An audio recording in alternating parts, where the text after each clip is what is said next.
Okay, guys, welcome back to the Irvings Peak Performance Podcast, episode 12.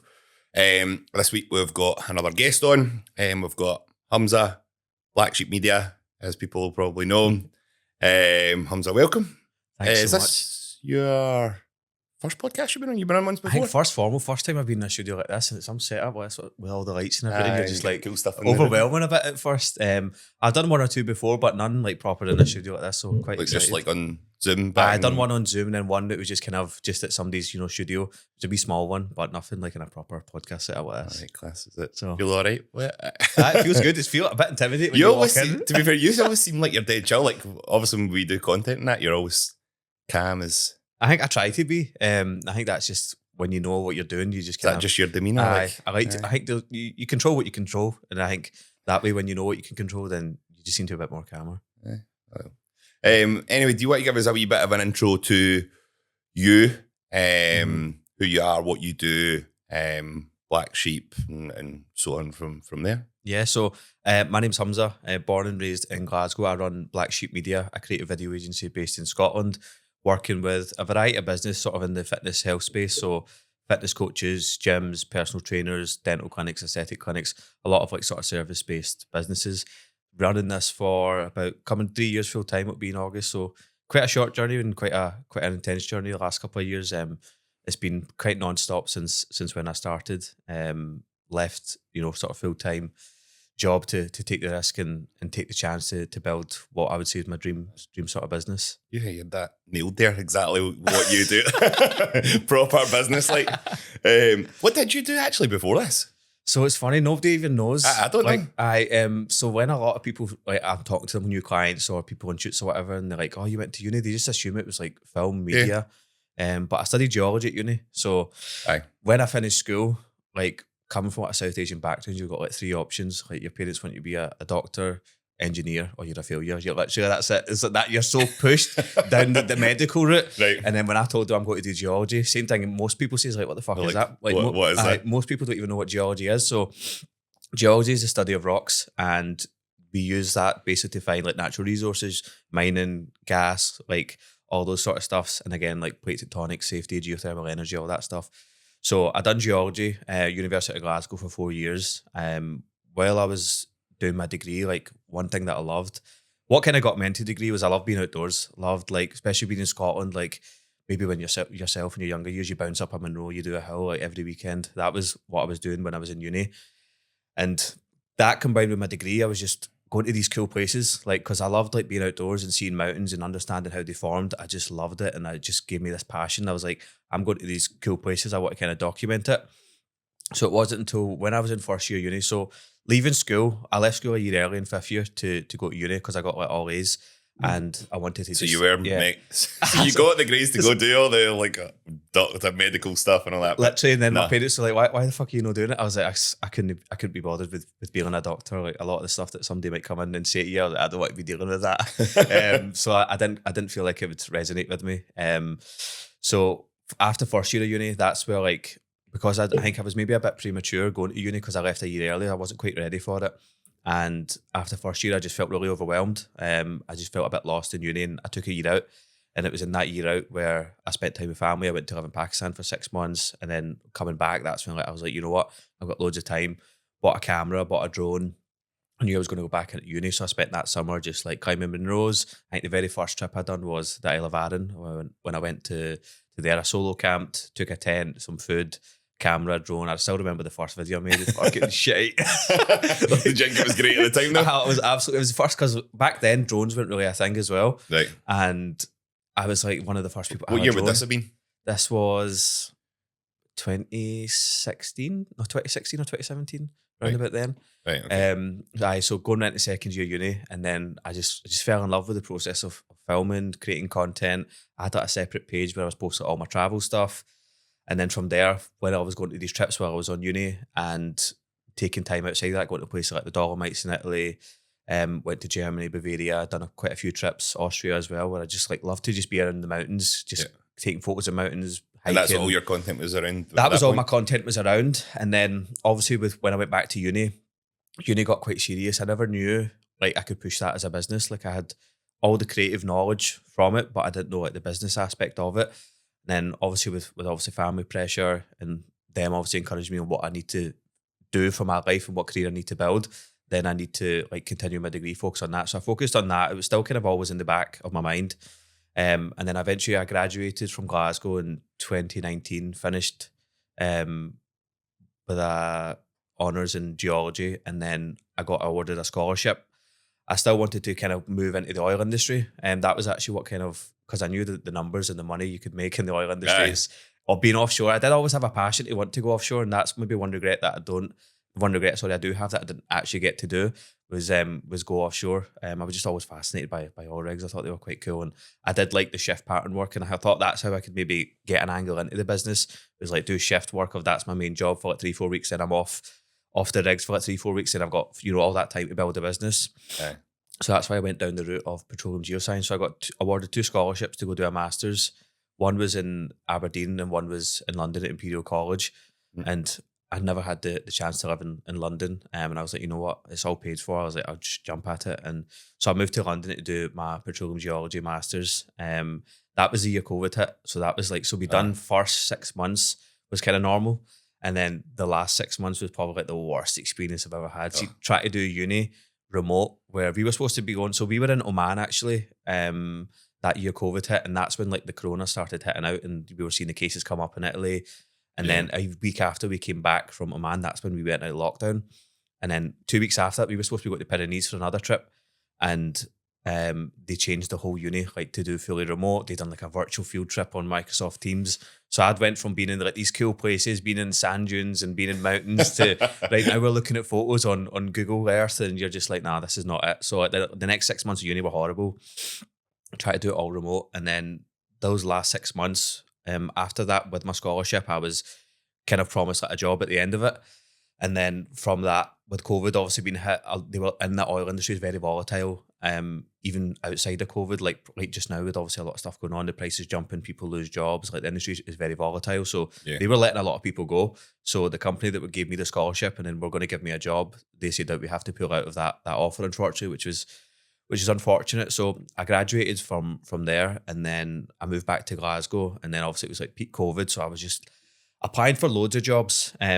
Even with a lot of jobs and a lot of people that done my degree as well. And this is why I kind of got a love-hate relationship with the uni is what we studied, like they've not really moved into careers with that degree because a lot of jobs, they just require a degree, it's like for entry levels. So it's not necessarily you need that job or that background in that specific job. So I was applying to everything, like everything related to geology, not related to geology. I had a lot of friends that moved into like banking and stuff. Oh, that were on your course? Yeah, they were on my course. And then I just was getting nothing. I was working, I think the very first year I came back, so I moved back like September time. That winter I was working in Amazon warehouse. I remember it was fucking horrible, man. I was so overweight then as well. Then I was like about 100. So now I'm sitting at like 76. I was about 106 kilos, so about 30 kilos more than what I am now. And I just remember that you're walking on these solid concrete floors, just picking and putting stock away for about 8, 10, 12 hour shifts, and you're doing about 30,000 steps a day. And I was absolutely gubbed by the end of it.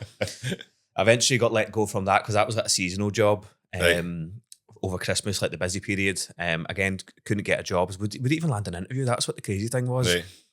And I've done everything that everybody's told me to do. Go to uni, get a job, get a master's, like Imperial College, top 4 university in the world. And I'm just like, I can't even get an interview to places. Like, what's going on? And then was that just a time that it was really volatile in like the oil industry and stuff? Like, I think in general, but all the info I've got is, have you ever seen the program Landman? No. All right. Well, it's all about oil and geologists and all that stuff, and it's mad and it's mega volatile, and it's always mad stuff going on. So that's what I'm pitching you going into. I think in a lot of places when it's doing exploration on land, it's quite like that. I think on the rigs it's a bit more organised because it has to be. Right. But yeah, like after that period, then I was working. I got a job with Domino's. Was like doing about £800 a month. Occasional like delivering pizzas, man. Right. Literally, do you know? I thought I was like, because when you obviously work for Domino's and when you work for any business, you might get like a staff discount. I'd get like a large pizza for £2. I'm like, I fucking made it, man. I was like, this is so class. Obviously, being a fat fucking, I was like, aye, this is absolutely it, because that was because it was still kind of COVID times where we're in lockdown, out of lockdown, in lockdown, out of lockdown. So mostly my And life, everybody was getting takeaways. everyone was getting takeaways. So my life was literally just around eating junk food, playing video games, and I just try to keep applying for jobs as much as I could. And that continued for the better part of a year. So it was like that 18-month period where, again, there was no interviews at all. Nothing was happening in terms of work. And I just felt like, what the fuck am I supposed to do? I was like, you feel like you've built something for the last 5-6 years, and you think you've got this vision of how it's going to go, and it just doesn't land that way. Obviously, COVID definitely played a part. At that time, so it was about a year and a half after I'd graduated, my cousin was working for Rolls-Royce motor cars. So he knew the position I was in, how I felt, how down I was, and he was like, "Look, I can try to get you a job in here." It would require you to move to south of England, Portsmouth, where the Rolls-Royce factory is. It's just outside it. And I was like, "Do you know what?" I was like, "It's something completely different. It's not related to my degree." And I was like, "I need a salary." I was like, "I need to be making more than 800 quid a month delivering pizzas and playing video games." So I moved down there. He got me a job in the quality control team. So as cars were coming off the production line, they had different stages of quality check before, and every time work would get done on a car, because obviously they're like 250,000 plus cars, anytime work would get done, it would get QC'd, full checked for any damages before it would go to the next stage. So I was on that team, and they loved me there. It was a really easy job. It was actually, you'd think it's a hard job, but it's easy, man. It was really, really easy. It was cool as well to an extent, because I'd worked on people's like Kylie Jenner's car, Mark Zuckerberg, CEO of Bumble, like a lot of them goes to the Middle East and Asia, like Saudi princes and stuff like that. So like you're looking at these cars and you're just like, holy shit, I'm working on cars that like. Did you know, nothing to do with this, but did you know specifically who that car was going to at the time and stuff when you were quality checking them or not? They're very protective of the data that you can't tell. But see, with what a lot of people do with Rolls Royces is they get custom design and detail done it. Right. So like on the doors when you open them, you've got like a plate just at the bottom of the sill. So like they would get like, some people would get like their kids' names. I think that's what Kylie Jenner had. She had all her kids' names on the car, or they would get like engravings on the back of the seat. So that's how, obviously, if you'd done a wee Google search, you could find out who it was for. Yeah. But there was some people that was just like, there was one guy, was it Prince of Johor or something? I don't know what random country it was, but he would order like 14 Rolls Royces a year,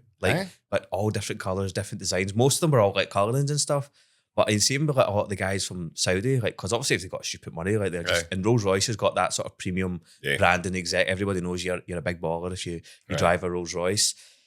So I started there, but even then it was obviously good. Like started from being a graduate and or getting a graduate salary around about 35 grand a year.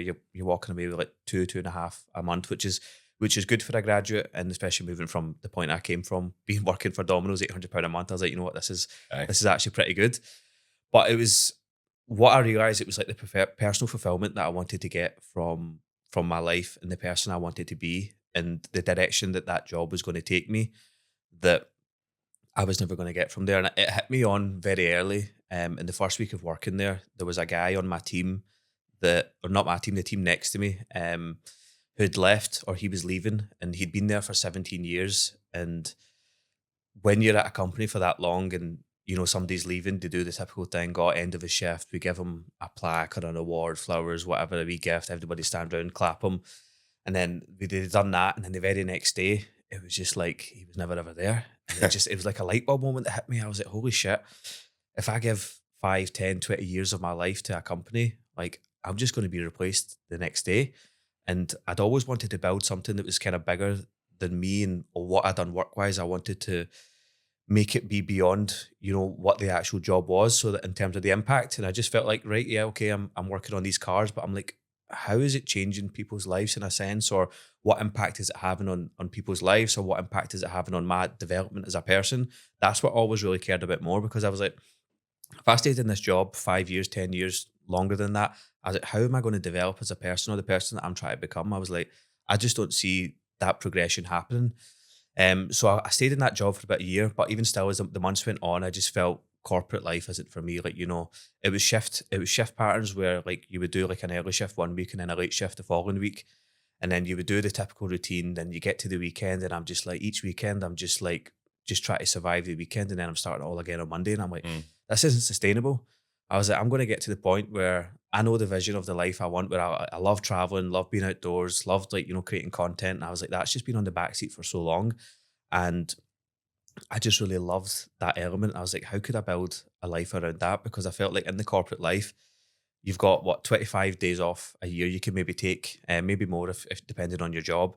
I was like, 10 to 15 of that I go back home to spend with family, see my family and stuff. Mhm. Then I've maybe got 10 to 15 left that I can use to travel and go where I want to. And I was like, if that's all I've got every year for the next 20, 30 years of my life, I was like, I don't want it. I was Aye. like, this is not a life that I've signed up for. So like, I was so depressed during that year of working, because I just knew it wasn't right for me. And then it got to the point where I just randomly, when sometimes you come across something, like whether it's a book, a person, a video or something, and it just feels like you were kind of supposed to see it, or you were supposed to come into your life at that time. So have you ever read the book The Power of Now? No. I've So heard of it's it. I'm so not it's a reader. so Nikki will have me. Nikki probably would have. Me and aye. Nikki talk about books a Aye, lot. she So would probably, Nikki aye. definitely will have read it. If she's not, she needs to read it. So this was the book that really started my whole sort of transition and sort of get to where I am today. So the book is all about understanding the power of the mind and how your mind controls your reality. So like I says, I was at this point where I was so depressed, and not that I would have done anything extreme like kill myself or anything, but I'd hit that point where if this was my life for the next 10, 20 plus years, the rest of my life, that this is going to be this chapter of my work and how it's going to be structured, I was like, I don't want it. I was Yeah. like, this is not how I wanted my life to be. Because right now, yeah, I'm young. I just graduated, was single. I was like, I've got no really responsibilities. But at the point where you have family, you've got mortgage, your kids, I was like, you're tied down even more and you've got less chance to take that risk. And I was like, based on the salary, the numbers, the time, I was like, it's going to be even more constricted Yeah. to what I could do and give to the people around me. So I was just like, it's not working.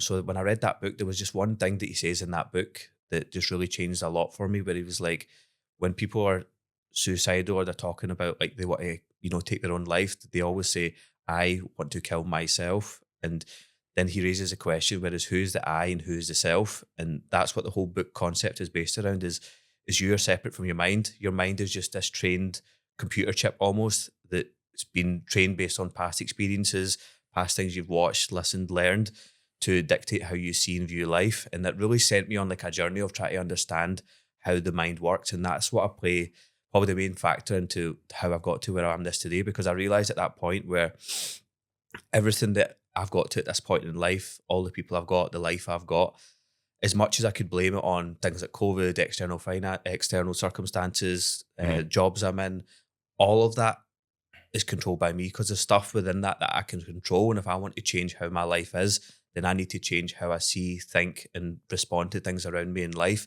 So that's when I completely went through an upheaval of everything I was watching, everything I was listening to, people I had in my circles, and just went really down like a deep dive of education. And a lot of it was all around the mind and psychology. And one of the best resources I found is Stoicism. So it's like an ancient Greek philosophy that kind of came about probably before like the Roman times. It kind of died when Christianity came about, but you probably heard the names like Marcus Aurelius, Seneca, Epictetus.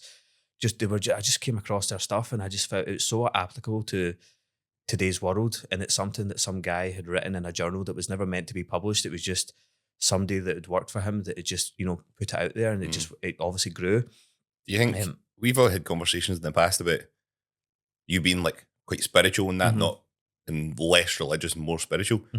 Was it at that point you decided you were more spiritual, or do you think that kind of fed into it more? No, I definitely agree. I think before that, I knew I was different in that sense, and that will kind of tie into the story with the black sheep, which I'll explain later. But I just didn't have a clearer identity, and it was at that point, because I looked into a lot of stuff, looked into like Buddhism. I read another book that was called Think Like a Monk, which is by a guy called Jay Shetty. So I was looking around a lot, because what I feel like you need to do to live your life is you need to have a philosophy for how you're going to live your life, what morals you need to have, how you need to show up for your character. And that's why I feel like I really resonate with Stoicism, because that's all it's around. It's around your values, your character, your morals, and the person you need to be. And that's what I felt like I really needed. Maybe I felt like nobody had really taught me how to do that. And maybe it wasn't necessarily, now it's at the point where it's not somebody else's responsibility. It's my responsibility to learn that, of how I need to show up to create the life I want. So that's when I took a deep dive into like Marcus Aurelius' stuff. So his stuff is amazing. I read his journal and everything. I've read, there's another author which I love, Ryan Holiday. He's probably the biggest modern day author on Stoicism. I read, he's got like ones that are discipline is freedom, ego is the enemy. So it's all about that internal aspect. So once I kind of went through a bit of a deep dive into that and realized, right, I'm going to commit to making this change in my life. I knew, one, that I needed to change how I saw things. That was going to change how I'm going to behave.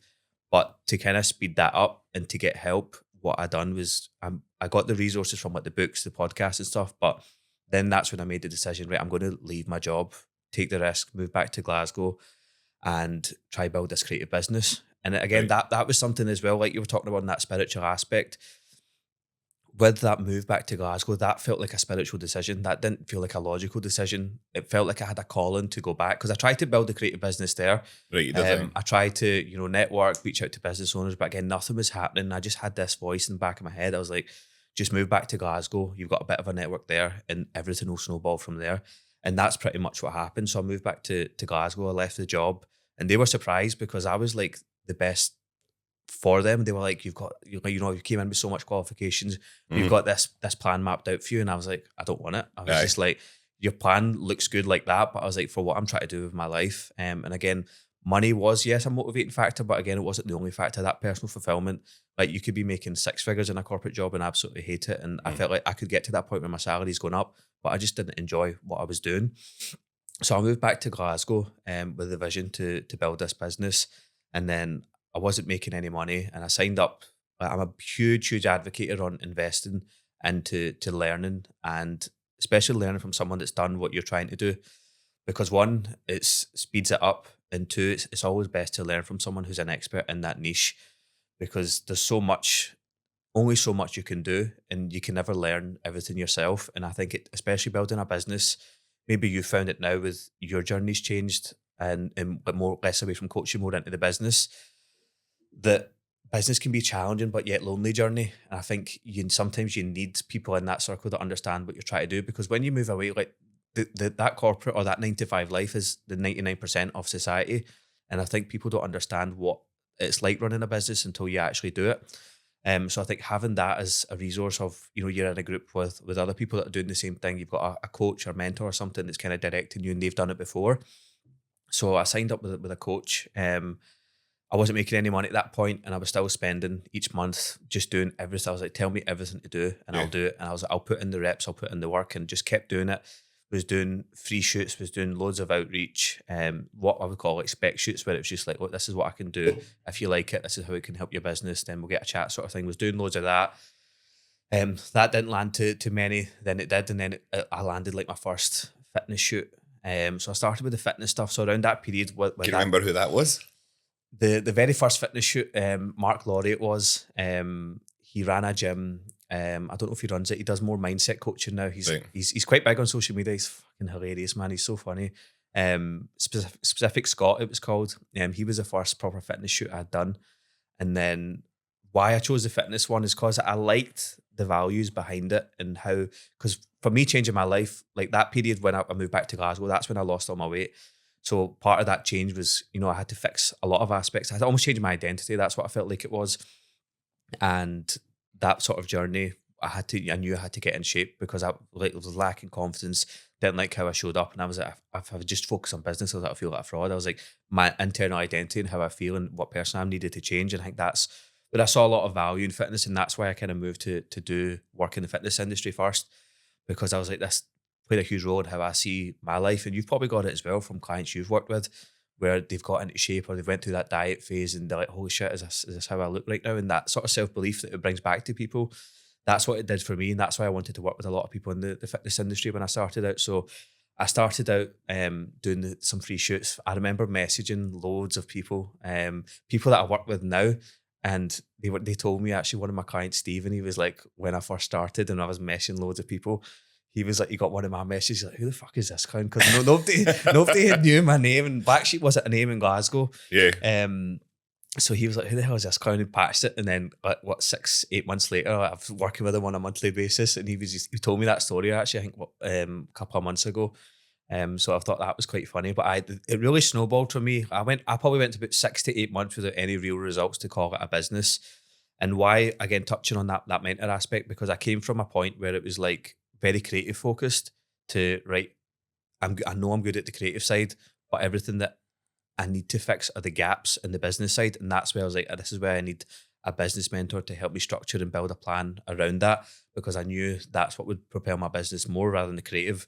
Yeah. Because that is, from a business point of view, like regardless of what business you do, whether it is coaching, whether it is something creative or anything, they all have the same sort of business principles where it's like you've got your offer, you've got your target audience, you've got your marketing that you need to target that audience, and then you've got your delivery. Every business is the same in that sense. Yeah. So that's when I started to treat it like that. Excuse me. And that's when I really saw the momentum shift and how I was positioned versus other creatives in the fitness space. Because in the last couple of years since I've started it, there's been a lot of people come in the space, and that's good because the industry's huge. I think there's so much space for everybody. And at the time I was doing it, I don't think there was as many. So I think it gave me that advantage and that leverage to be different from everybody else. So another person that I did mention, which played a huge part in both the growth of the business, was Limitless Fitness. So that was one gym I had actually. So this is like the extent of effort that people don't realize sometimes you need to do when you want something to happen. Like you need to go above and beyond. So I actually went to Limitless Fitness because I looked at this. So this is how I would kind of do it. I would look at businesses' socials, see if, are they good or not? Could they benefit from my services before I would pitch or to get a chat with them? Because there's no point selling to somebody that doesn't need your service. They've already got somebody that almost maybe does the exact same thing as you do. Like exactly. So I looked at Limitless Fitness's socials, and it was up to scratch. And I went to the gym, and I was like, I got a day pass. I went in and trained, and I was like, this is a really good fucking gym. But I was like, their socials don't reflect it. So that's when I sent James a message on the page, and I was like, this is what I do. This is how I do it. Would you be interested in a shoot? So I done a first shoot with him, and he loved it. And he was like, this is class. This is like the best thing I'd done. And obviously I'd done that drone video through the gym, kind of like I'd done with yours, and nobody had ever done anything like that. So he absolutely loved it. And he's like, do you do anything ongoing, anything regular? And I'd never really done like sort of regular retainer based models before. And that's when I kind of changed my offer a little bit and then started built this offer that's more regular, sort of content focused shoot, a bit of strategy around it and planning more regular shoots. Because every business needs regular content. It's not just a case of one-off. So I pitched that to him, then I got him on board as a client, started with him. And then from there it snowballed. That's when literally a week later I'd met Calvin. And then Calvin started with me. He sent me a message. He started training there. And then...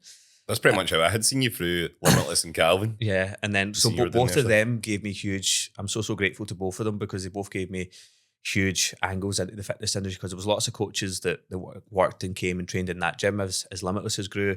But then Calvin's obviously got a huge network and he's passed me on to loads of people.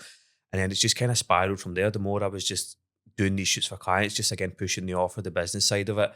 And then it's just kind of spiraled from there, and it's been non-stop ever since. And I've just kind of now at a point grown beyond that, grown beyond myself. And since then, it's not just fitness we do. It's like a lot of like clinical, a little wider range of like health-based businesses. And it's just been pretty mad journey to think that last year in general, I think was an insane year in terms of like what I'd done for the business, money the business made, growing, getting editors in and traveling a lot. Like that was, it's a bit surreal to be honest. Yeah, every time I seen Calvin, pretty much he was like, Have you switched to Blvcksheep yet? He's like, he's the man, you need to go to him. And I was like, I know.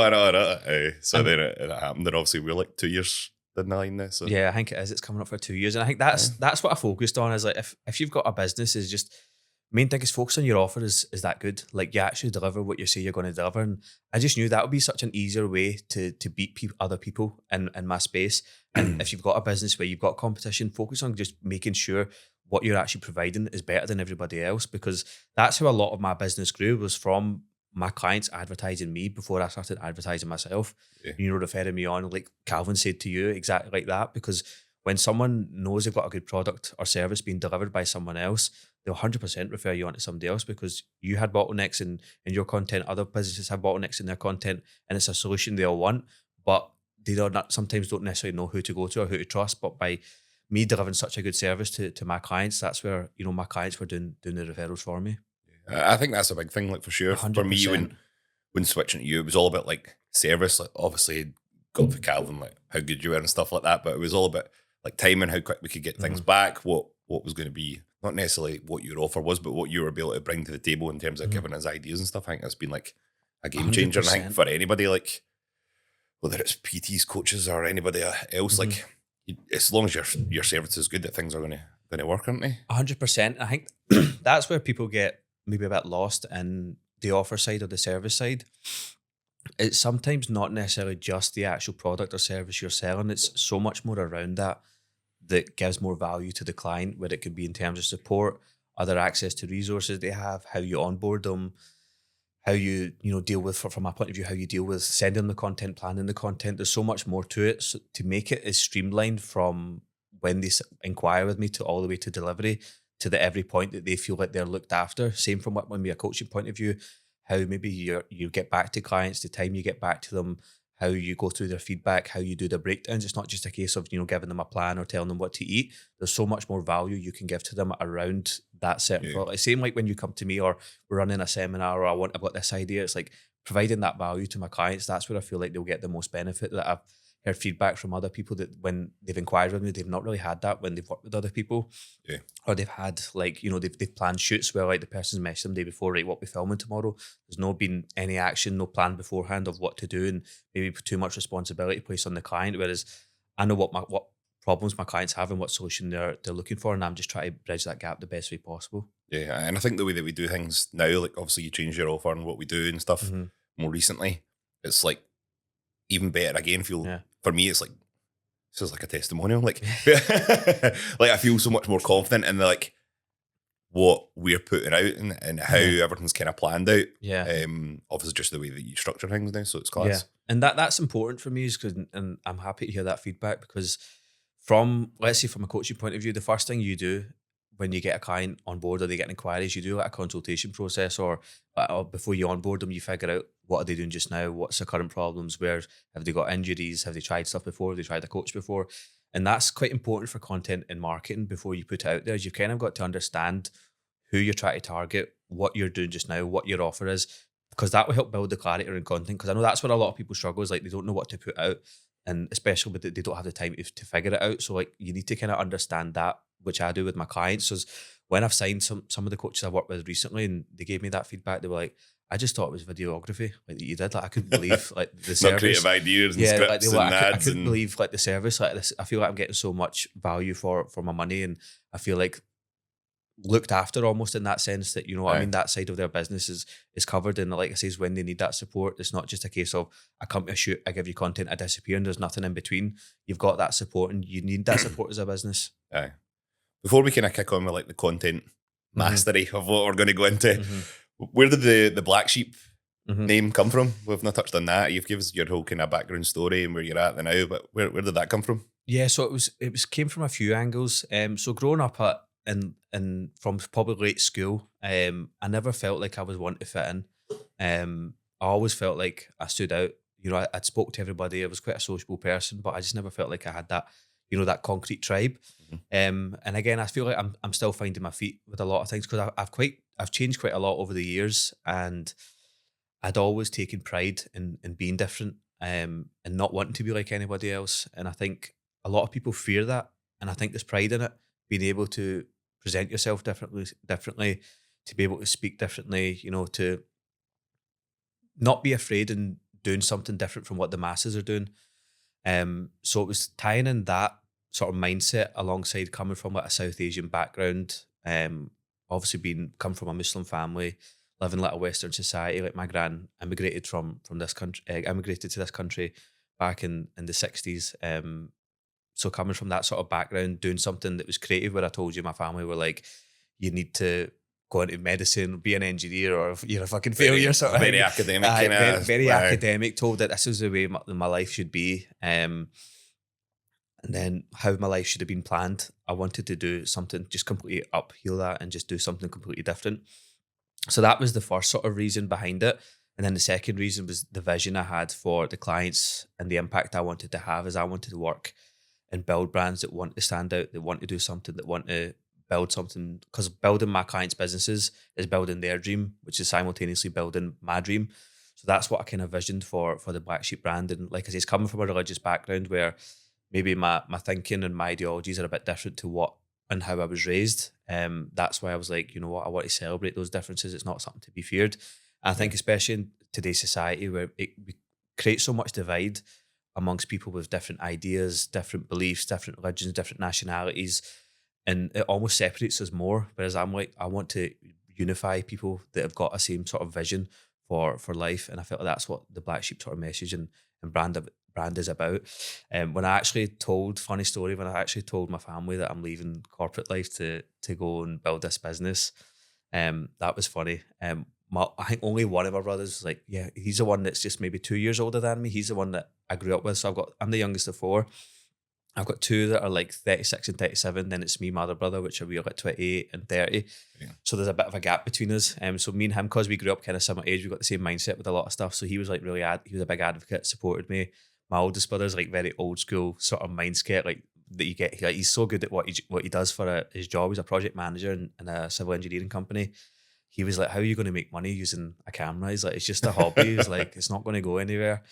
And my mum, she was quiet. She was quiet. She'd always kind of believed and trusted me that I make the right decisions, but obviously she was just being protective. But that was quite an important lesson for me as well in the journey, because you can't kind of let other people's thoughts and beliefs dictate what actions you take, because other people unwillingly and unintentionally, not to do any harm, but other people can put their self-limiting beliefs on you. So that's why I really had to focus and stay tunnel visioned into believing that this is all going to happen and work out and follow the vision, and it did. Yeah, I think it's obviously with the reaction to like your family, your brothers. I'm maybe surprised at your brothers, because like definitely would expect it from like your parents or whatever with that kind of reaction. But it's a different world in terms of like you can do.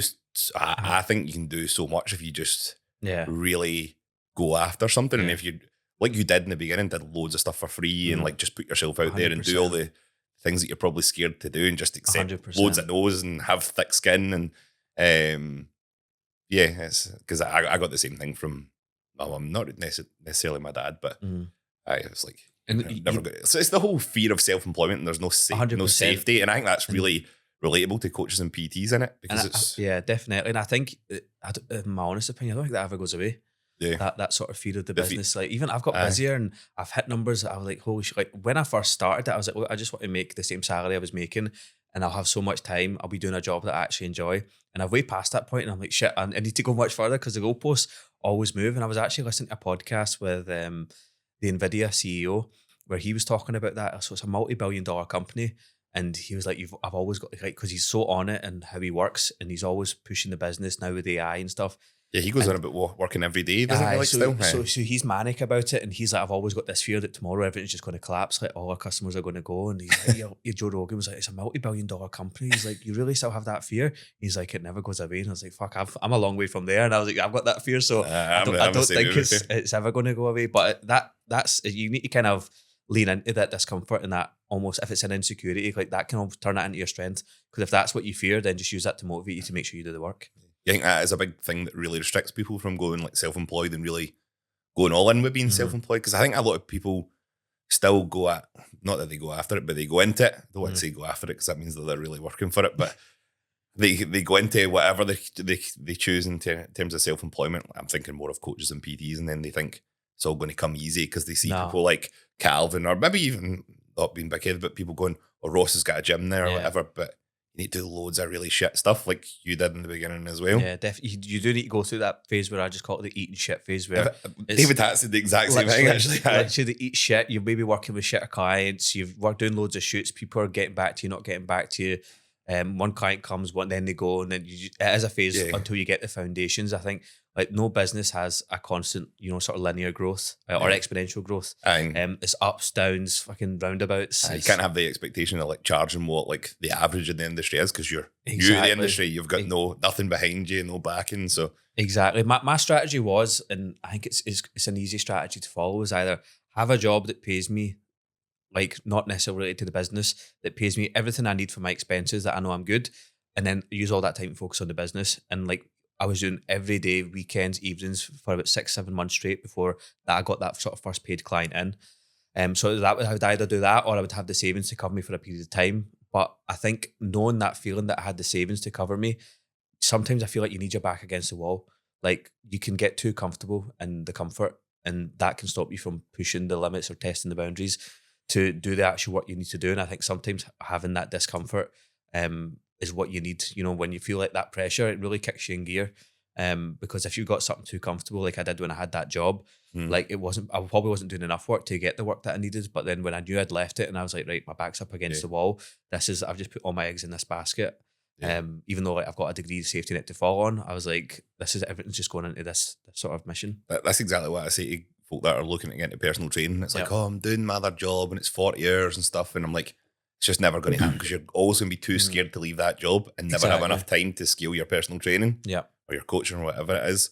Whereas if you take all that 40 hours and then you are on the gym floor, doing all your advertising, being on social media, 100%. outreaching to people, imagine 40 hours that time. You'd make it work. Like, 100%. and you obviously did as well. 100%. You just need to be strategic with your times. That's what I'm kind of learning now is how to manage and focus on like the high input tasks or the tasks that really move because you can always be busy and have a to-do list to do, but you can find a lot of the time that you're just stuck doing the stuff that actually doesn't matter and it's not moving the business forward. Yeah, I think that's been my problem for a good bit of like I'm doing daft ordering the hand paper towels. Like why am I doing that? It should either be an automation or get somebody to do it. Like, but the amount of times I see you with that toolbox just walking on the gym floor just looking to see what's loose as well. Yeah, I don't know. I should maybe probably pass that on and get somebody more regular to do stuff. If you're into reading, there's a book you should read. It's been a game changer for me. It's my current business mentor I'm with recommended it, and it's been a game changer. 10x is easier than 2x. I don't know if you came across that book. No. It's an amazing book. It talks about basically what we just spoke about how to focus and change your vision and what you do day to day around the 10x tasks that are moving the business forward and how easy it is to get stuck and the masses of to-do lists that never end that actually don't move the needle forward. It's a really, really good book. Okay, I'll definitely. You'll like that one. Is that on audio? Is that, I'm listening to it on okay. Audible. I'll give it a go. Yes. You've obviously not been. You said it's been 3 years now. 3 years in August. That's not a massive amount of time. I wouldn't say to be where you are. Obviously, don't have a clue about the numbers, but definitely there's a perception that things are going really well for you, which is class. And I think you've got a fucking brilliant service.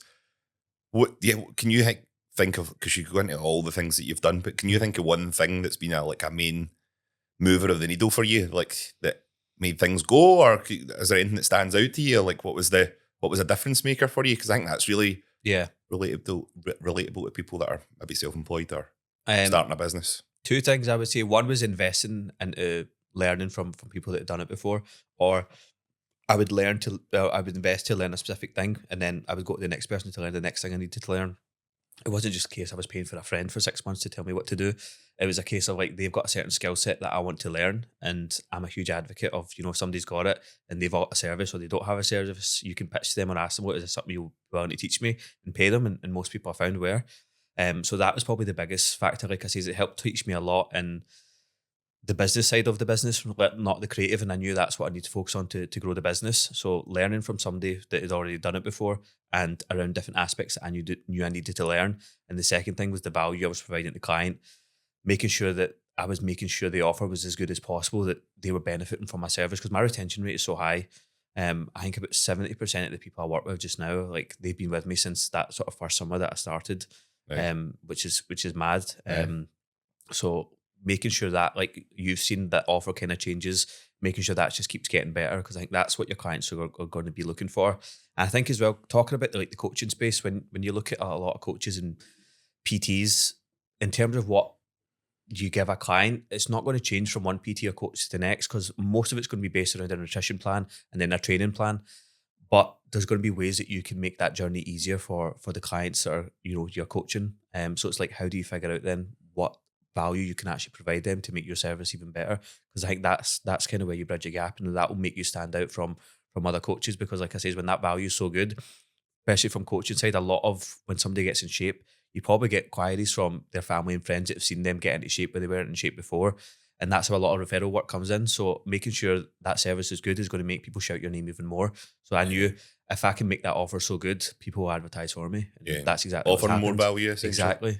And that's exactly what's happened. So you've obviously mentioned a couple of times now about like mentors, and I don't know how many you've had in the past. But like, what do you think or what's the differences do you feel are the benefits towards like actually paying for help from mentors or courses compared to like, everybody loves to go, oh, YouTube's and I do loads of stuff. I watch loads of podcasts and YouTube and stuff like that. Where do you stand there with that? I think the biggest factor with working with a coach versus doing it on YouTube and stuff. And it ties into online coaching training as well, as accountability is a huge factor in it. Because you've got someone that's kind of focused on your vision, almost kind of like a partner that's not a partner in the business, because they obviously want you to win. If you've got the right coach, that is, if they'll want you to win because you're going to be a case study for them. So they're invested into your business and what vision you've got for your business. So I think having that accountability was huge. I think, like I say, running a business can be challenging at times where you're doing weeks where you're working like 7 days a week and it's long days and you're traveling, or you've got something that's happening in the business you need to fix. So like sometimes just having a voice there that you can lean on is huge. Definitely there's 100% so many good resources out there for free on YouTube, social or other aspects of social media, school communities, where I think you get loads of free value. And I think that's why we're at a time where I feel like anything's possible for anybody if you're willing to do the work. Because now at a time in this digital age, like if you imagine before, maybe 15, 20 years ago, before social media was really a thing or the internet was really that big, I think how you would have to go and learn things, you would have to know someone direct and work one-to-one in person. Yeah. Whereas right now at our fingertips, you've got access to so much information. Like anything you want to, now with AI especially, anything you want to learn, you could literally just need to type it in and you can learn it. So I think there's a lot of good information out there. But yeah, from a coach point of view or hiring like a mentor, like that accountability aspect was huge for me. I think there's a little bit of like, everything is so easily accessible, and there's definitely many routes that you can go down. There's more than one way to skin a cat, people say, don't they? So like, but if you're taking different pieces from everybody, you can be all crossed in where you're actually going with things. But if you're getting all the info from the one source, 100%. Yeah, you can take things from other people, but go with that and take everything there, and I think you're going to get there quicker. Yep. I think it's like you try and catch 4 rabbits at once, you catch none. So it's like try to focus on one, try it. Because I'm big on the data. I was like, every time I worked with a coach, I was like, I'll do everything you tell me to do for whatever that period was. And if I see the results, then I knew I would continue. But if it wasn't, then I'd move on. So if the data was telling me, like, even the same with content and ads now, like if I'm looking at the data and it's telling me, right, this is working, then you keep doing it. And it's the same with when you're looking at a client's check-in sheet, you'll look at the data, what's it telling you? Are they losing weight? Are they not? Is the weight going up? What's happening? Then you would tweak the plan, change the plan. So that's exactly what I was trying to do, is just focus on one thing that I'm doing, figure that out. And if the data is telling me that this is working, it's benefiting the business, then I would stick to it and keep doing it. And I think that's the same sort of approach that you've got to have with a lot of things. You just got to not try to tackle everything at once. And I know it's hard, but you've got like, you're trying to figure out TikTok, you're trying to figure out ads, trying to figure out Instagram, trying to figure out personal branding, so much stuff, offers, lead magnets. You're trying to think, shit, what can I do? But I think there's power in tunnel visioning and just focusing on one thing and doing that to the best you can, and then trying something else. Yeah. Do you think that was the case? So like, I feel like with you're amazing when it comes to like off the cuff ideas, what to say, even asking like people questions when it comes to testimonials and stuff. Has that been a learned thing for you, or has that been something that came really easy? That was something that I think came quite easy. So I think why I'm kind of moved to business and why I feel like it's more suited to be marketing focused rather than just content is I'm a picky fucker. And that's how like I kind of dictated what I was doing with the business. So when it came to things that people, or even when I go to buy something from somewhere or go eat somewhere, like the simplest thing in something, whether I'm looking online or how businesses are in person, staff are in person, it can change how I would completely see something. So I would always be so picky about stuff. And even the same with content, I would just became so picky of what I felt like people needed to know, not know, and just have a vision, right, this is what it needs to be like. And that's why I feel like it feels a bit easier to me to kind of dictate that, because I know what message you need to get across and how we need to do it. And it's just bridging that gap. Because obviously the clients I'm working with, a lot of the time it's first time on camera, or if it's testimonials, they're just doing it like one-off for that client. So it's been able to make it in a way that's easier for them to understand that they can help get that message of what I want to get across. Yeah. I feel like I'm quite picky with what goes out in our socials in terms of like branding across the board and how everything's perceived and how what you can see and stuff like that. Where do you think like most, if we keep it like fitness based, where do you think most coaches and stuff or PTs and stuff fall down when it comes to like their content? Do you think it's like actually quality or like or branding, or what would you say? Or is it just? I would say it's a personal touch. So obviously personal branding is a focus now. And like I was saying earlier, when it comes from one coach to the next, you're not seeing too much of a difference in terms of the actual offer. Like you've got what, 8, 10 PTs in the gym? How many have you got? So if you look at, let's say, your PTs for an example, in terms of the plan, it's going to be very similar because it's all going to be based on the kit you've got in the gym. When it comes to the nutrition plan, they're all probably going to get like a check-in sheet, a Google sheet, which I know a lot of coaches use. So in terms of that actual offer, not much changes. So in terms of marketing that, you're kind of limited. So where I would change the angle in is marketing who you are as a person, making sure you've got your personal touch into it in terms of who you are, your thinking, and why you do things the way you do. And even just no, it doesn't necessarily need to be around the business and stuff, but again, how you kind of manage life, your thoughts, your ideologies. I think that's the way you really need to separate yourself. Because in terms of just doing, everybody can do the content or how to do this exercise properly. Don't eat this food, or why I take creatine. Like, how many times has that been done? Yeah. I get you need to do it to an extent, but people, what I found from businesses and marketing, especially now that we've been doing ads, is trust is the biggest factor stopping people from buying.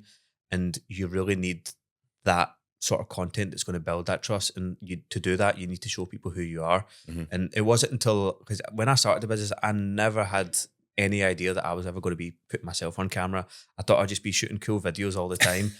And it wasn't until I'd done my first post, where it was my friend Talha, he's got a studio where it focuses on like South Asian creatives, and he done like a mini doc series on who I am. And he posted a video and collabed me on it, and it went so mad on my page. Like, so many messages from it. Like, oh, I didn't know. Like a lot of people that actually I worked with that actually didn't know my name. Like, they just called me Blvcksheep. Whereas it gave them an insight into me. To begin with, I'm pretty sure I didn't know your name. It was just Blvcksheep. Literally, that's how most people call me, and I kind of like it. It was funny because I actually asked a client once for a testimonial. And they're, oh, who do you want me to address you? So I just call you Blvcksheep. What's your actual name? I was like, I've worked with you. And that was like 6 months ago. And I was like, I don't even know you didn't know my name. But going back onto that, yeah, it was when I put that video out and I collabed on it, and I just saw how much more engagement it got, how many more messages it drove. And now when I look at like the leads coming into my business and what generates more inquiries, it's all stuff around me when it's my thinking. It's not actually like the finished product. Yes, the results, showcasing that results is good, but it's people are investing into the person behind the business. And I think this is what's really changed the dynamic of businesses, because I feel like now businesses are a lot more lean now. They're a lot more smaller and they can do a lot more. And that's going to increase with the AI increasing the capacity you can do for a wide variety of businesses. So I think definitely showcasing yourself a lot more is the main thing. In terms of like, well, how do you think people should do that? Like, do you think talking about their lives and their stories, or like what else in terms of like content? Like, yeah, definitely talking about your journey. So a lot of people that got into fitness from the coaching side, their journeys have usually came from, they've had like a bad past where, they were really overweight. That's how a lot of coaches, kind of get into fitness and then get into like the coaching career. A lot of people, they've dealt with addiction, stuff like that, really bad past. And health, like for my life when I changed it, health was a big aspect that people focus on when they do want to change their life. So if you've got like a journey around that, then I would definitely start to build a story around it. And because a lot of people relate to it, that's what you really need to build with your content's relatability.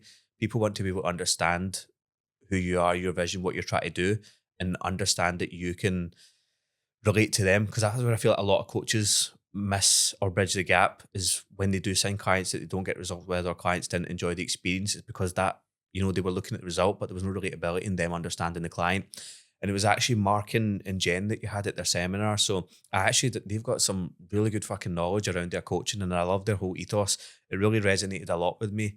And I didn't know it just from looking at the socials. It wasn't until they done that talk where I think it was Jen that was talking about it, where she was talking about her journey with her eating disorder and stuff, and how many times she tried to lose weight and stuff. And she'd always heard from coaches, oh, you obviously don't want it bad enough, sort of thing. Or, she's like, obviously I fucking do, because I've spent thousands over the last 10, 15 years. I've done X, Y, and Z. I've signed up with so many coaches, but obviously, how can you say I don't want it bad enough when I've tried this much?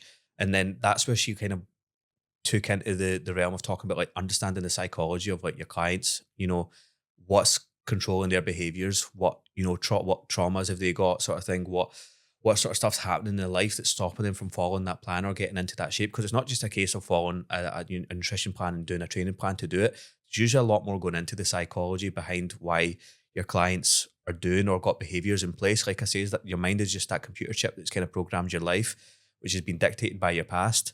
And to change your future, you kind of need to change how that's programmed just now.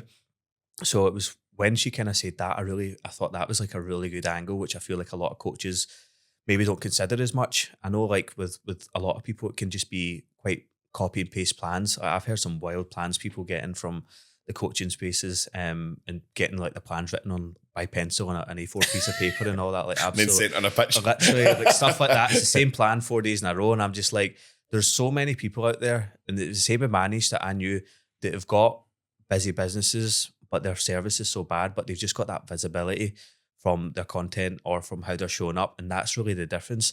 Yeah. Like you could have a shit business, but you're being more visible and you'll do better than someone that's got a better business just because they're not pushing themselves.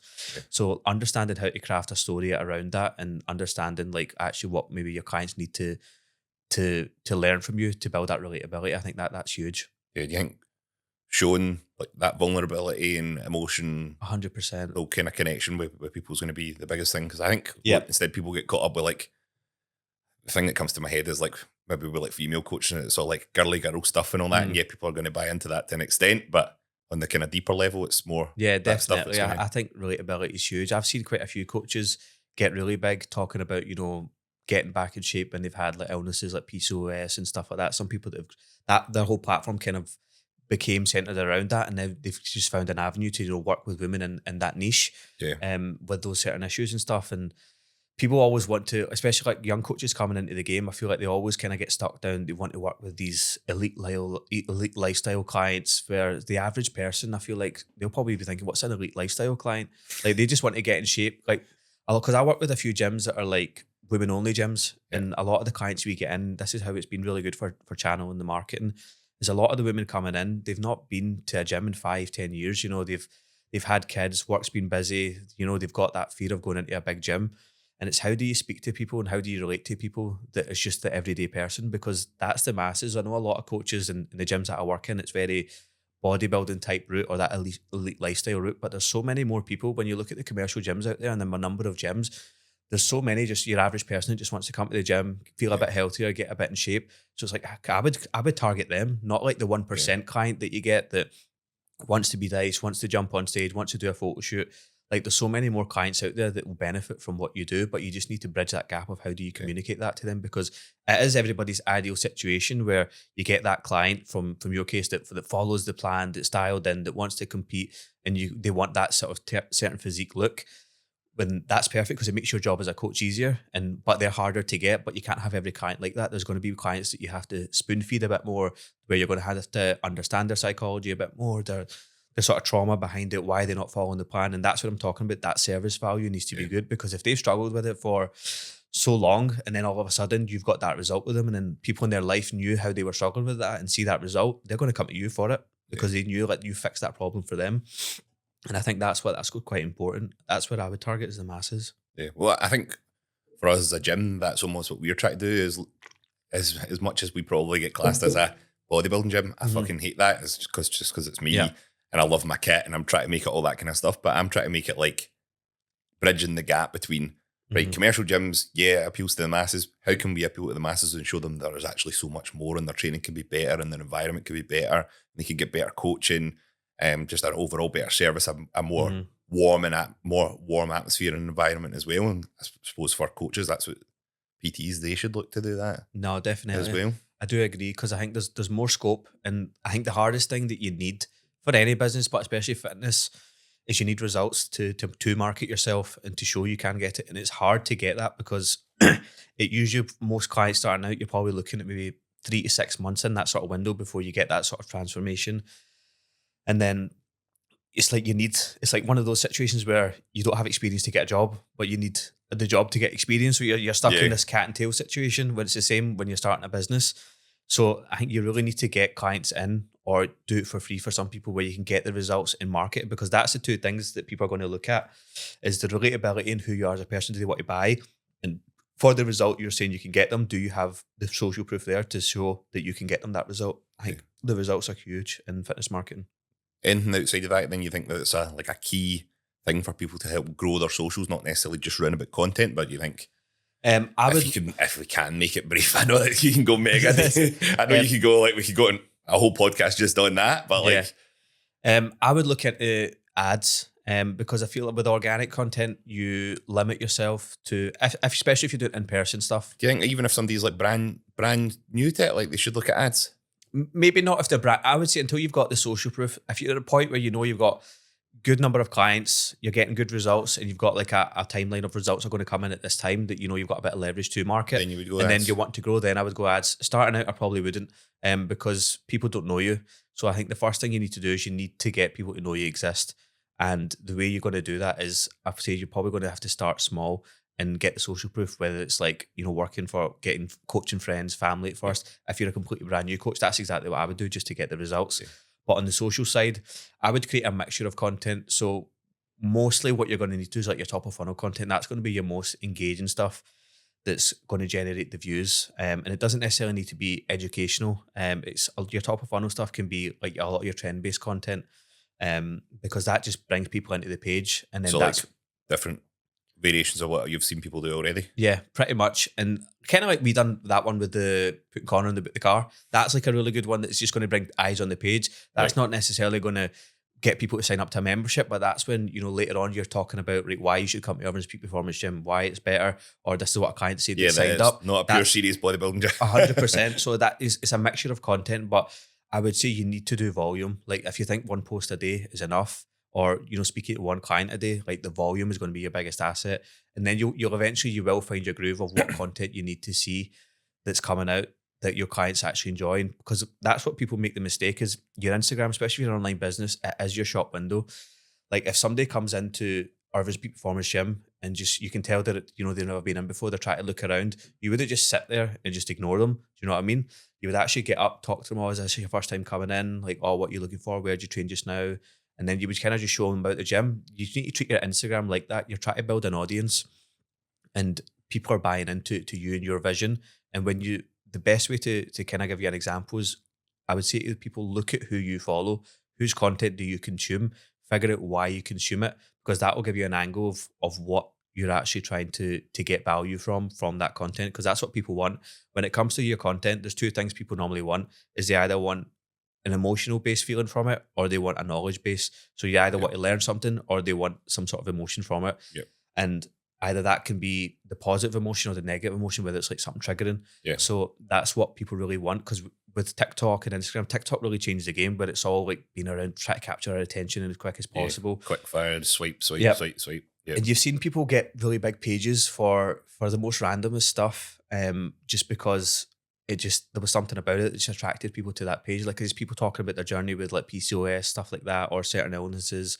And I don't know if you've seen this one. This one was wild. I thought it was hilarious. Have you seen the lesbian online coach in Australia? Oh, yeah. Aye. So like she went so huge from I think so. She obviously done it once and had no intention of making it huge. But obviously, when people realise that, like, what is she doing? Like, lesbians, if your shoulders aren't getting big, do this exercise. Well, it's not just applicable to lesbians, it's applicable to everybody. But I think she realised that this is a good angle for her content, that it's going to trigger more views. Yeah. And that's how it kind of became a platform and an angle for her. Yeah. So it's just like try to figure that out, but you won't know it until you do it. Yeah. So I would just do enough volume with content and different stuff. Try not to focus too much on the creative angles. The messaging in the story is always going to be the creative. You can make it as flashy and as cool as you want, but as the messaging is not right, then it's not going to land on anyone. Yeah, I think what you're saying about volume and stuff, for me, 100%. It's a numbers thing. Yeah. Like even with us for the gym, like since we opened, I was really doing 3 times a week. Mm-hmm. Not a lot, but it worked to an extent. We most of our stuff from you, and then I thought at the end of last year, I was like, hey, what happens if we double this? Mm-hmm. Does that get double the output? And now we just do it every day. 100%. And I think that's a big thing that gets lost in people. And they're like, oh, I'm going to post more. I posted twice last week. And you're like, fuck, that's not going to do it. Especially when you're starting from nothing. We were exactly kind of lucky enough. We had quite a bigger base from like me and Nikki being really known in Hamilton for like coaching and working in other gyms around about there. So we get a wee bit of a foot up from that. Mm-hmm. But if you're brand new to PT or coaching or whatever, and you're trying to get things going, you need to do all the things to 100%. talk on your stories, do different reels, show it, give education, show your life, show your personality. Exactly. I think it's huge. You'll find the most random things people relate to you. Like, see the amount of times I work with clients now that have got cats because I post my fat cat on my social and they reply to my story, and literally she's built so much connections, and you don't realise it, like why people just want a reason to connect with you, and you need to kind of if you're not shown your life, how are they going to connect with you to know who you are? And that's why now I'm on a mission to kind of build my brand more around me, because I feel like still a lot of people don't really know me, and I want to get that mission across, because I found that that's what's actually landing a little more for bringing traffic to my page. And the biggest lesson that I learned is like it takes people like I would say 8 to 10 times of seeing your stuff before they might even consider buying. Like you can't just think, all right, I've got up this amount of followers, or I need to get this amount of followers to get this many clients. It takes people time. And like I was saying, Instagram being the shop window, don't just treat it from like people going to come and then automatically going to buy. Like always in the DMs, not to sell or to close, but to, like I said, build the relationships. That's what you need to see your social media platform is how do you get your message of what you're trying to do and your niche or the world or your vision for your business and coaching. What are you trying to do and how are you trying to get that out there? Because that's what your audience is going to be based around. Like your vibe attracts your tribe. And when it comes to that, so like what I was doing is when I knew, like obviously when people follow me, I know who's like an ideal client or a fit for somebody I would work with. I would always build that relationship with them. Even if it was a case of I'd seen stuff that they were doing themselves, just sending some free value, look, change this, do this, or try this, and just making sure, like I say, they were getting that value there. Or if I'd seen an ad or something that they were running and it wasn't delivering right, I was like, look, this, I was taking a screenshot of your ad, by the way, is just not running. Just if you want to get the results, just change this, change that. Or if they had, like, they were wanting to create content, I was like, look, try these ideas. And that's landed me so many clients because there's been people that have came to me where they came to me maybe like a year after those messages and said, oh, I want to work with you, I want to do X, Y, and Z. I've been following you for the past year because they're in that what I call the flywheel system where you just have to, the hardest thing growing a business is just getting visibility on the page. Once they're on the page, as you're doing the content and that whole system and showcasing who you are, people get nurtured over time. It's not going to be a case of you put like an offer out on an ad or you put a story out, oh, I've taken on 5 new clients this month, I've only got 2 spaces left. That people are just going to click it and buy it. Like it's going to take a bit of time. Because when those clients came to me, they said like after those initial messages, and even there was back and forth in between, just a bit of general chat, they goes, we knew you were the guy for us back then, but our business was in the point where we could have invested in our market at that time. But we've been seeing what you do with other clients. We've seen how your content looks exactly what we need. Now is the right time. How do we get started? And there is a time delay in that. And it's funny because I signed one of my biggest projects I've ever signed this year, which is like close to what I was making in my full-time salary for like one project, which is absolutely nuts. And it's funny because when I first started the business and I was messaging loads of people to do stuff for free, they were like an ideal client I wanted to work with, but I never got the DM opened, no response, nothing. And they found me through one of my paid ads that I had launched, and they actually reached out to me and saying, look, we love your stuff. This is what we want to do. And it's been a bit of back and forth, sending proposals and stuff and getting stuff fine-tuned. But then I signed them on as a client, which was absolutely nuts for me for this project we're doing over the next year. And it just shows you like the visibility was the problem, like because they just didn't know I existed at that point. Because obviously DM something go to request folder, but obviously with now doing the ads, now I've seen that change my business, and that's why I'm doing it for clients. Is because it's helping that visibility aspect. Like I say, that hardest part is just getting new traffic to the page. And if you've got an established business, doing ads is going to be huge because then you can really target and you know your offer's working for your clients. But if you're starting out, it can be harder because there's a lot you need to invest into with the ads, and doing that on top of content is difficult. So I would say, yeah, get clients in the door, and the clients that do come in, make sure you nurture them, make sure you're offering that value. Even if there's someone that's, you know, maybe not been in the gym for a while, how could you support them even if they're not going to be a client of you? Because that's ultimately what it should be. And that was kind of the vision I had. Like even if I was doing, before I started, if I had this job doing it and I wasn't getting paid, I would still love to do it. I think that's the vision you need to always have and the sort of mindset, because I understand it's a business and you want to make the revenue, the numbers, but you almost have to ignore that for the first sort of season, I would say, of the business, and just focusing on the value and what you're trying to provide and the problems you're trying to solve within the community. And ask yourself, if you weren't getting paid, would you still be doing it? Like bills and everything aside, like let's say they were all covered, would you still want to do this if you weren't getting paid anything for it? And if the answer is no, then you should probably look to do something else, because you should, if you want to make sure you're actually creating an offer and giving that value that people will actually want, then you need to have that sort of drive in. Yeah, definitely.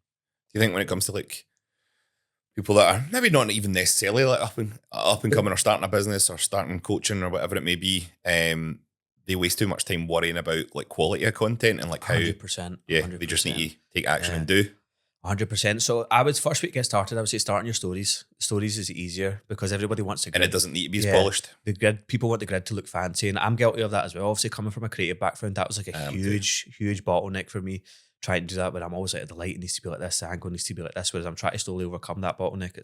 It's hard. You'll definitely be worse for that kind of thing. It's hard. So, but I would say overcome that, because see, when you look at a lot of people, like especially with TikTok, that's why I like TikTok, is because it's put so much authentic content out there where people just talk at a camera. And I don't know if you'd seen, like, social media can, like, one video can change your life, like mad.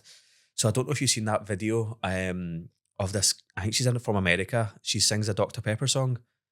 Have you seen it? Huh? It went viral on TikTok this week. Right, okay. Or last week or I'm whatever. never really on TikTok. And sometimes. she basically goes off, Dr. Pepper had a song, it would go like this, and then she sings like, oh, Dr. Pepper, baby. And she sings this song, and it went viral. She got like 100 million views or something on it. Dr. Pepper. She was just a random person. Just a random person. She just got, fuck it, let's do this video. Dr. Pepper seen it and asked her and signed her on to use that song in one of their ads, and they created an advert of it. Right. And she got paid $2 million for that ad. Hell, hey? Absolutely insane. And then loads of other brands, the coconut water, Hyundai, they all commented, can you do a song for us? Do a song for us. So she's literally just raked in millions just by randomly doing this video. Fucking hell. And obviously you could easily think of, oh, me singing on TikTok, I'm not going to do that. That's a fear. But she just put it out there and you never know where it could land. Yeah. And there was another guy as well that done it back, and it was actually COVID. This guy used to do just dance videos and just like random content. And there was one day he was skating down, I think he was in like LA, 420 Dogface, I think the guy's name is. He's skating down LA. He's got a bottle of Ocean Spray cranberry juice, and he's got like a doobie in one hand, and he's got Fleetwood Mac on, Dreams, and he's just vibing, just like smoking this doobie, drinking this cranberry juice, and it went viral as well.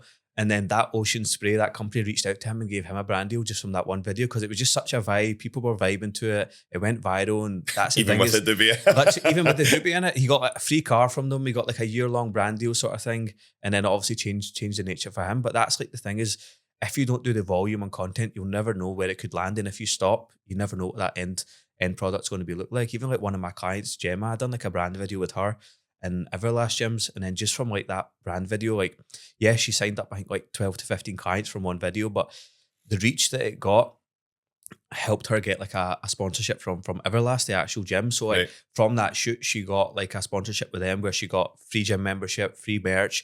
She got paid to go down to be models in their shoots. So they've started opening more sites across the UK. I think it was in Newcastle when she went to, and done a paid shoot with them. But like, that's just the power of content and being visible. And I think that's all you need to focus on is like, I just need more people to see me. Forget how it looks.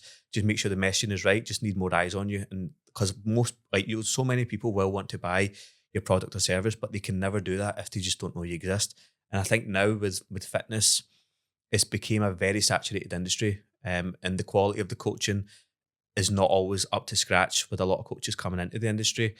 And I think because people are just chasing numbers, chasing, lifestyles, moving abroad, laptop lifestyle, whereas I know you're very big on the value and what service you're delivering. And that's why you have like these PT mentoring days where you're coaching your PTs on how they should coach, how they should train clients. Yeah. Because that is the main element. So with it being a very saturated industry, like being more visible is going to be more important now than ever, because it's only going to get more saturated, because it's a great industry. Yeah. And it's only going to get bigger because more people want to get in shape. There's more things happening. Like obviously Hyrox wasn't even a thing like 2-3 years ago, well, 3+ years ago. Yeah, something like that. And pretty much when I started actually, that's when it came about. But as you now look at how many people are into Hyrox, and then there's more stuff happening. So the industry is only going to get bigger, but how to separate yourself is going to be how you come across online. I think that's the main aspect is don't be afraid to put yourself on camera. Yeah, definitely. What about like, on the opposite end of things, like like more polarizing content? Like that's obviously a bigger thing. And obviously the Louis Theroux documentary was it just last week it came out on Netflix, and that's all centered around obviously daft male views, to be fair, and a lot of it in fitness content, especially that guy HS and all that stuff. And I think it definitely is kind of creeping more into the fitness industry with like male coaches, and they're really, I don't know if they realise, but they're really targeting on like younger guys and like trying to make an impression and talking about like becoming a high frequency man and all this shit. And high it's like ticket alpha. Like using all those words, and it's like, fucking hell. Like what's your thoughts on like... It's like your girlfriend will leave you if you're not jacked and rich. Yeah, it's shit like that. Like it's just, and then obviously he goes even more extreme than that, but like what's your thoughts on like more that kind of side of things when it comes to like polarizing content and all that? You think it obviously works. Yeah, because they've just shown it works. Yeah, I think it's definitely quite interesting. And if you want my honest opinion, the guys that are doing it, so you've got the likes of like HS Tiki Talkie, and who else was on that documentary, like Fresh and Fit guys, and then obviously Andrew Tate was one of the biggest. Like I don't know if he does much these days. He was one of the biggest, and they're smart about it. They're playing the game. They've obviously started it, and that messaging has landed with a lot of people that obviously connects well. Like I say, they've nailed that messaging of who they're trying to target with the content. and it landed well for them. And now, like you say, is that sort of tone that they're trying to target with the messaging, it's hitting a lot of people and it's often quite toxic. Mhm. But I think we need to ask ourselves, why are people resonating with that so much? Why do you feel like this is a right school of philosophy? And if we believe that what messaging they're put out is wrong, why are we giving them a voice? And that's what I didn't like with the Louis Theroux documentary, is he's almost playing the exact same game, Yep. where these guys have realized that doing this type of content, like to an extent, they're putting on a mask. And if you want my honest opinion, they know what role they need to step into and play to get the views. Because he says that HS TikTok, he says it on the documentary himself, oh, he's just doing this for the clout, because he knows it's driving the views and the engagement. And the same, he was on like Piers Morgan yesterday, and he knew all the stuff he was saying triggered Piers enough to make him walk away, because that's going to generate the clout. Yeah. So they're definitely playing the game. And where I think it's like, it's almost created a toxic relationship with social media, which I don't like, where it's like, why are we rewarding that type of content? Where Louis Theroux and the team that done the documentaries, they're saying these people are bad for social media and the views they're having on young men, and it's encouraging other people to, expand on these views. If you think their views are bad and shouldn't is our problem, why are we then giving them more of a platform to do it? Because then it's encouraging people to move down that route of create this such polarizing content for the views, for the engagement, because then you're leaving people behind that have got actually sharing good value, good knowledge. When you look at how many influencers or business owners or entrepreneurs there are out there that you could do a documentary on and how they're changing lives. Like one example, he actually spoke about it on TikTok, is Simon Squibb. Do you know Simon Squibb? Yeah. So I'm a big fan of his. I actually got a funny story. I met him. What's your dream? I met him by accident in Dubai. I'll need to tell you that. So I'm a huge fan of his. He done a video on it after the documentary came out, and he was spot on. He's like, you've got so many people positively impacting lives. Why are we not creating content, or why are we not doing documentaries around those people? Why are we doing it all around the bottom of the barrel people that are causing this cult-like members in our society? Because it doesn't get the views. Because it doesn't get the views. And it's like, it's just taking us this downward spiral of, toxic social media and having toxic relationships with social media, which is a shame, because it's a good resource, but it's mismanaged. I think it's like, do you regulate it? How do you regulate it? Yeah. It's quite difficult. I think one of the things that is getting missed probably from it is what you kind of briefly mentioned there, is like, why are these young guys being attracted to that? 100%. I think one thing that kind of gets missed, because it's one of those things of like, right, because some of the things they're saying are so out there and so polarizing, you're like, everything they say is fucking Makes bullshit. sense. But the small things that they are saying about like having a better life for yourself, Yeah. and try to do better and Yeah. earn more and be entrepreneurial, is a positive, Yeah. but it's just so warped. Yeah, it's so warped. There's so much other shit. And in obviously they're between. doing people out of money with daft trading things and Aye, stuff like that. it's- Like, Exactly. Definitely. But like I said, that's the most important question, is why. Because I was at that point, like I said, before I started the business, where I was so let down in life. And obviously that there was nobody I think doing content like that, but I could easily just resonated with that so well if I was thinking, oh, right, this is why I'm so depressed, and this is why my life's not like this. I need to get jacked. I need to get rich. I need to have this amount of cars, live this alpha macho lifestyle, be this high frequency man. Whereas I think that's where a lot of people in society are maybe struggling with, is they've seen the lives haven't panned out in the way they've wanted, or there's something in their life that's happened, and it's took them on a downward spiral, and they need like a lifeline almost. And this is what that type of content's doing. It's giving them a lifeline. It's controlling their mind, and this is where content gets really interesting, because it's ties into the psychology and how your brain responds to it when it's like certain dopamine hits that come from seeing certain content. That's why TikTok and stuff became so addictive, because seeing that sort of content is going to hit certain triggers in people that's going to influence their mind and their decision. And I think that's why a lot of people are resonating with it. yeah, So I think, how do we fix that? yeah, I think it's just going to, until something is done, it's just going to get bigger and bigger. Because like I was saying, it's even getting more local that you see certain coaches, and that's the kind of route that they're going down. And like I said, they use certain words and frameworks to like make it all sound nice, and they all talk the same, with like the same pauses and the same, like I said, high frequency man, high performing man, and like what did you say, alpha? Fucking alpha man. I can't even remember. I don't know if that's one that they use, but there's new terms they come up with, and you're just like, what's that? I want to be one of those. It's all fucking random shit, bullshit, really. Definitely. But polarizing content like obviously works. Like even if it's not manosphere stuff, yeah, it definitely works. Like one thing I kind of picked up was like every single bit of content you put out will pull certain people closer and push other people away, and it's kind of being aware of that. And they guys are obviously very aware of that. Yeah, and it has that ultra pull of a certain population of people. Yeah. And it's one of those things with content you can't necessarily control, regardless of what angle you go down, you can't control how it's going to perform. And that's, I think, the bottleneck for a lot of people is they're so focused on the outcome from the content of what it needs to do. And that stops them from putting it out. So it's like you can go and control how much, planning you do, how much ideas you try, how much you put out there. You kind of have to leave the rest up to random and see how actually the platform performs, how it performs with your audience. Then I think from there, when you do start to get a bit of data, then it can tell you, like, that's when it gives you the angle of like where to go down and where your audience and engagement comes from. Yeah. So do you feel like polarizing not necessarily that stuff, but polarizing content, good, bad, or just depends on the context it's used? Like if it shows off your actual views? Yeah, I would say in the context it's used, because like polarizing, you could be in the sense of like you could just have a completely different approach to how you do something in the fitness industry in terms of how you check clients in or how you do consultations, how you give them a training plan, how you do a consultation. So definitely you could be completely different to people. And I think that's what people will want. That's what people resonate with, because I've done things differently from, other businesses. And that's why it's landed me certain clients, because I've communicated that and showed that this is how I do it. And a lot of people are like, what, I actually like that. That's something I need. But if you're scared to voice that opinion, then nobody's going to be able to resonate or relate. Yeah. Because certain things, no matter what, are going to seem polarizing to other people. Like if you're 100%. going on about fucking veganism and all that, it's going to like pure rile people up that are like pro meat or the other way about. Like, and then it becomes polarizing to that demographic. So I actually tried to go vegan once. Did I ever tell you? I don't know if you did. That was when I stayed in London. Right. That was when I was super overweight then, and I was like, right, I need to change something up. Was that when that Netflix documentary came out? Remember that was what the Health. I think it was when that one came out. I watched that one, and I was like, what? I was like, this is kind of wrong. I was like, should I try to be vegan? Lasted a week, man. Lasted a week. I was like, I got to the 5th day, and I was like, how many ways can I cook a potato? I was like, that was all I was eating. I was like, what else did I cook? And I was just like, no, I can't do it. Even worse, see when people go raw vegan, you're like, what the fuck are you eating? Like, it must be fucking horrible. It's rough, man. It's hard, man. Kudos to people that are vegan and like bodybuilders or like athletes that are vegan as well. Because when you need the protein side of it, that's what I was like. I'm just having shakes and potatoes. That's my diet. Protein shakes and potatoes. I was just like, I can't do this. That's a topic for another podcast, not our podcast.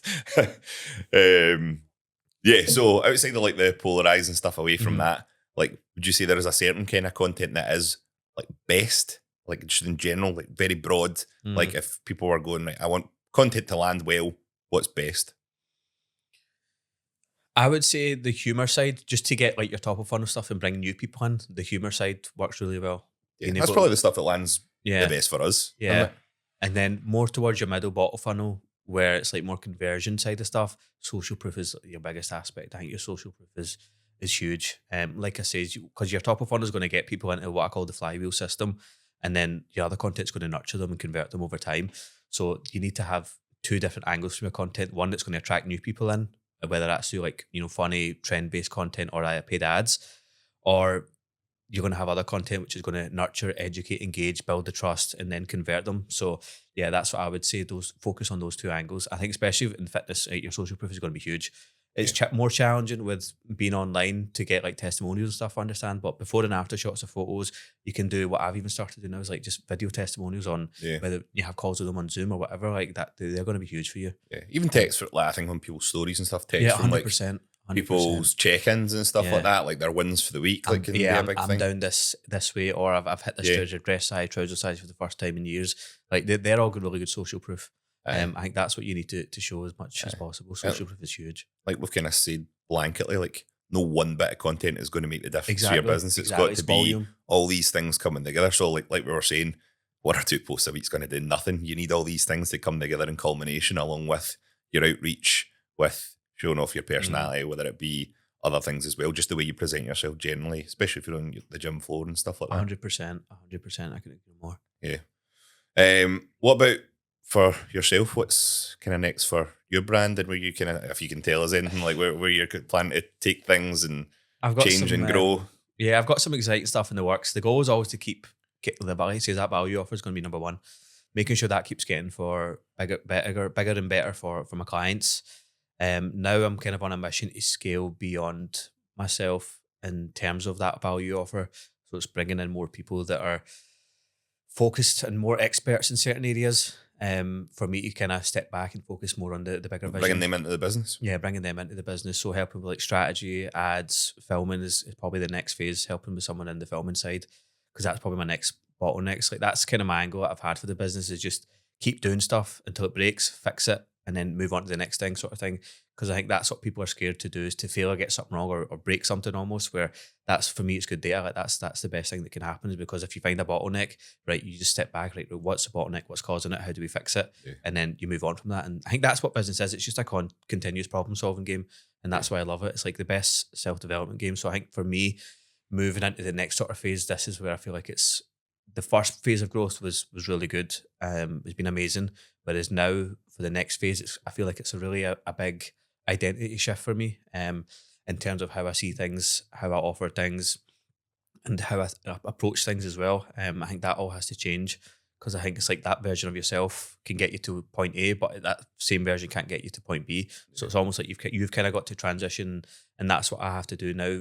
Having a team, I've got to take things from like a leadership point of view. You've got to take that responsibility, like, because I'm the visionary of the business, and I've got to make sure my team know that sort of vision of what we're trying to do, and the amount of work that can go into it. I will always put in more work, like you would for your business, because it's your business, versus people that actually work for you. So that's the goal, is to bring more people in and work in sort of bigger clients and bigger projects, to sort of fulfill that offer, because I want the results. Now it's moving away from just good looking content, but into results and strategy behind it, because I know that's where I feel like the industry is moving, and that's where I feel like clients will get the most value from it. Because if I have a system I know that's predictable and can grow certain businesses with a proper process in place, that's going to be a lot better and a lot more lucrative to businesses versus someone that's just going to come shoot video or take photos. I was just listening to a Hormozy podcast on the way up here, and he literally said the same thing, like scale to the point that something breaks, then fix it, and then you go again till the next thing breaks.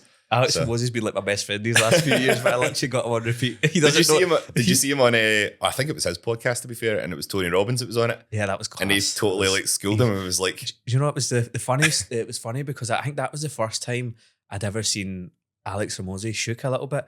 You could tell in how he was talking. Yeah. And he was uncomfortable, not in a bad way, but because he's going out of his comfort zone. He had to open up a bit, because of the questions he was asking. He's trying to be vulnerable. He's trying to challenge his own beliefs. I thought it was a really good podcast. Yeah, because what was it? It was calling him Anabolic Alex, and what was the other one? Anabolic Alex, and I can't remember it.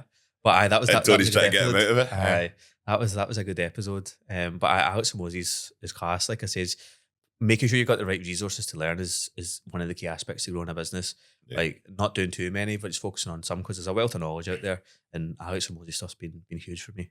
Yeah. What about for you with your own fitness stuff? Because I remember, I can't remember how long ago, so you were going to do a shoot. I was. Is that still ever in the pipeline? The never-ending prep with Calvin's CRM physique.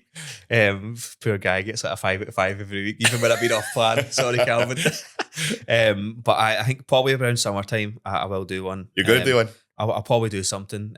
Just for my own sake. Don't know who I'd hire to do the shoot just yet, but I think I've never got any ambitions to compete or anything. But I just something to celebrate a wee bit, and just for Calvin as well. I know it's good because he does a lot with his clients, and it means a lot to him, his business. And all of his client shoots that I've done, I just know how much it means to them. So I think it's something that's a really good angle for coaches and that to see it. I know that's when Calvin gets the most fulfillment from his job. So I know he would enjoy to see me in that position. But because I'm not like a bodybuilding focused training, I like a mix of stuff. So I box now once or twice a week. I used to box when I was in uni. And that's where I feel like I really enjoy fitness. A bit more functional, a bit more focused around a certain sport. Because I feel like I need to drag my heels raw. See when I need to go to the gym and just lift weights. It's difficult. Whereas when I know boxing come up, I'm like, just up and out. Everybody just has their things, don't they? So boxing's a good advice. I mean, there's nothing better than taking stress out than hitting like a heavy bag or something or punching somebody. So it's a good stress reliever.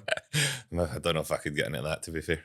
It's hard when you obviously move from a bodybuilding background, because I think your frame and your body's been so primed to lift weights and stuff. So like you're not so rigid. You're so rigid. But boxing's class. I love it.